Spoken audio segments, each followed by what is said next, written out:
Hi team, this is George. I hope everybody's enjoying their time together in class. I've really appreciated reading all the different discussion posts and going all over all the different content that we have. This week, uh, we have a lecture resource, which is always optional.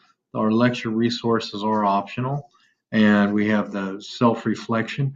Now, what I've really appreciated about what everyone's been doing is they've been taking that time to pause and reflect.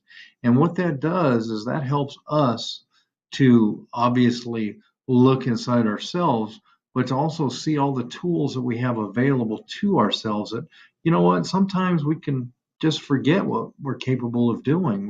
We forget that we're made in God's image. I mean, that's something that I forget. So it helps us to take that moment and just connect with ourselves and with our God and just be everything that we can be and just understand and have a sense of peace about it and joy. So I hope you're able to find that through our time together.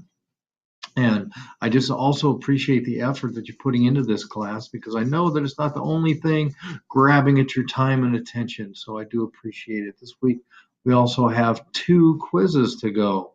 What I want to talk about now, since that's the basic overview of our week, is our personal reflection essay.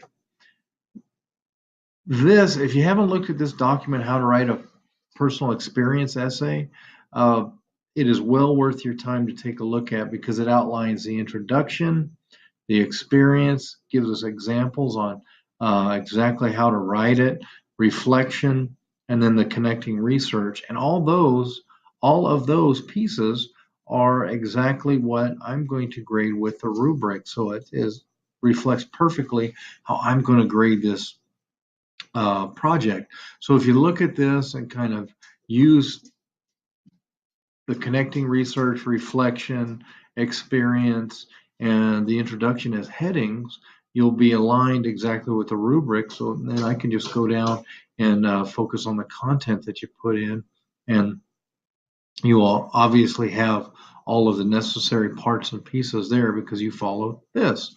So I hope this is helpful and a time saver for you, and I also hope that it helps you to pause and reflect back on this on the experience that you're going to write about. And remember to use your sources because when we use our sources, it doesn't. Our sources aren't going to back up the specific experience, but they're going to back up the parts and pieces that we talk about, such as connecting to research right here. So when we connect everything to research, that's where our 5 sources come in. And tomorrow, I am going to put on a live session. If you would like to be there, it's going to be 3 p.m. in the afternoon.